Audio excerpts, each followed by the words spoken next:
जय माता दी। राधे राधे। आइए सुनते हैं चौथ माता की यह कहानी। चौथ माता की पौराणिक कथा। एक सेठ सेठानी थे। उनके एक बेटा और बहू थे। बहू सबको भोजन करा के फिर स्वयं भोजन करती। एक पड़ोसन ऐसी भी थी जो रोज़ पूछती कि बहू आज क्या बनाया खाया है। बहू कहती ठंडो बासी। एक दिन उसके पति ने ऐसा सुनकर विचार किया कि आज तो पकवान बनाए जाएं, फिर देखें कि मेरी पत्नी क्या कहती है।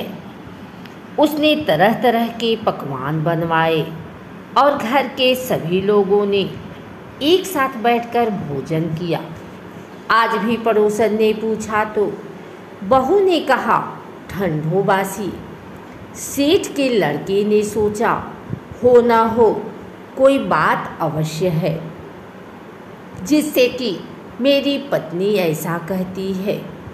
उसने पत्नी से पूछा तुम रोज ठंडो बासी खाया ऐसा क्यों कहती हो, जबकि आज हम सब ने एक साथ बैठकर कई तरह के पकवान खाए। उसकी पत्नी बोली आप लोग जो खा रहे हैं वह बाप बूढ़ों की कमाई है। जिस दिन आप कमा कर लाओगे उस दिन मैं समझूंगी कि ताज़ा भोजन कर रहे हैं। अब एक दिन लड़की ने माँ से कहा मैं एक बड़े शहर में कमाई करने जा रहा हूँ। माँ बोली बेटा अपने पास इतना धन है कि खाया नहीं खुटेगा। माँ के मना करने पर भी बेटे ने स्वयं कमाने का दृढ़ निश्चय कर लिया और जाते समय पत्नी से कहा मैं जब तक कमाकर बहुत सा धन लेकर ना आऊँ तुम चूल्हे की आग मत बुझने देना। एक दिन चूल्हे की आग बुझ गई तो वह मन ही मन घबराने लगी, कहीं मेरे पति पर संकट तो नहीं आन पड़ा। जल्दी से पड़ोस में से आग लाकर चूल्हे में रख दूं। ऐसा विचार करके पड़ोस में गई।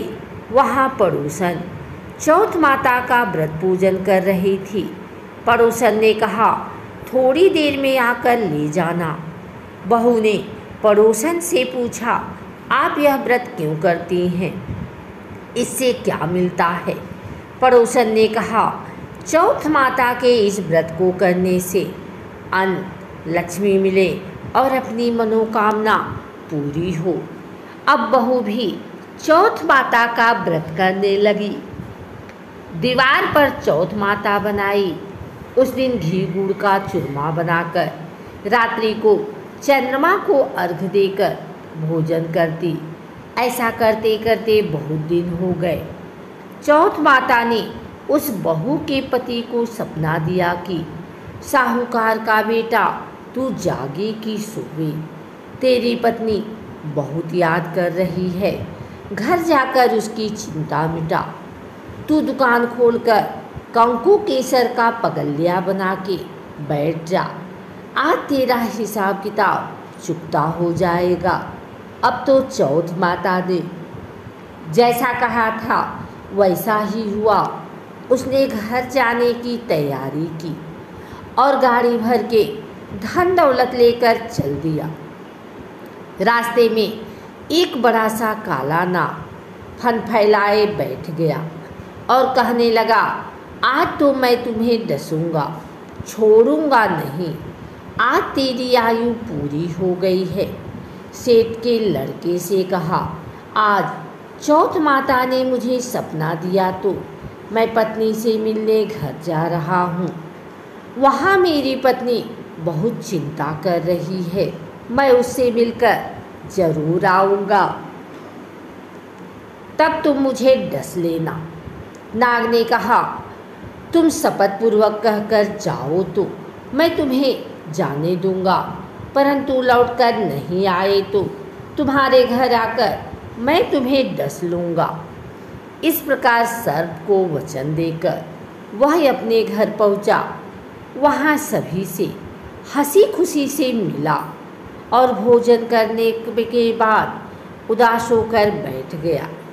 उसकी पत्नी ने उदास होने का कारण पूछा तो पति ने काले नाग वाली बात बताते हुए कहा, यदि मैं उसके पास नहीं जाऊंगा तो वह घर आकर ही मुझे डस लेगा। पत्नी बहुत चतुर थी।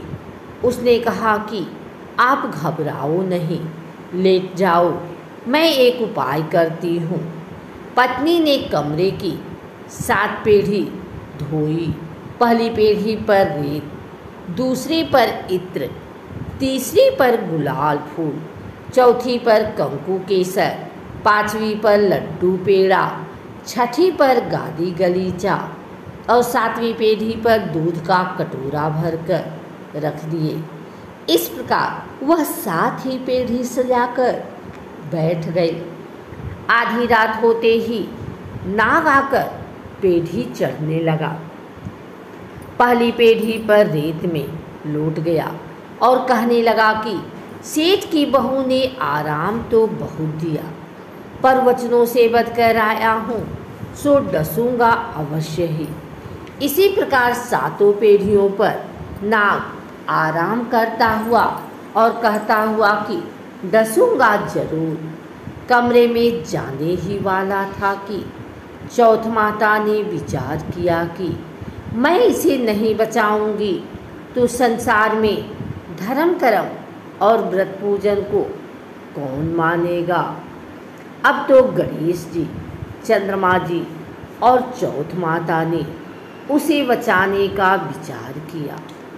चंद्रमा जी ने उजाला किया, चौथ माता ढाल बनी और गणेश जी ने तलवार लेकर नाग को मार दिया और ढाल से ढक दिया।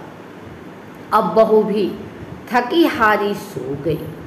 दिन उगा तो लोग बेटे से मिलने आए, परंतु बेटा बहू तो उठे ही नहीं थे। बहुत देर हो गई तो माँ उन्हें उठाने गई। माँ ने 7 पीढ़ियों पर जो कुछ देखा तो बहुत घबराई और बेटा बहू को आवाज़ लगाई। बेटा बहू उठे तो देखा कि एक ढाल तलवार वहाँ पड़ी है। अब ढाल उठाई तो वही काला नाग मरा हुआ पड़ा है। बेटा बहू ने सोचा कि आज तो धर्म कर्म ही आड़े आए, जो भगवान गणेश जी और चौथ माता ने अपनी रक्षा की। हे चौथ माता, आपने जैसे सेठ के बेटे बहू की रक्षा की, वैसी सबकी रक्षा कीजो। बोलो चौथ माता की जय।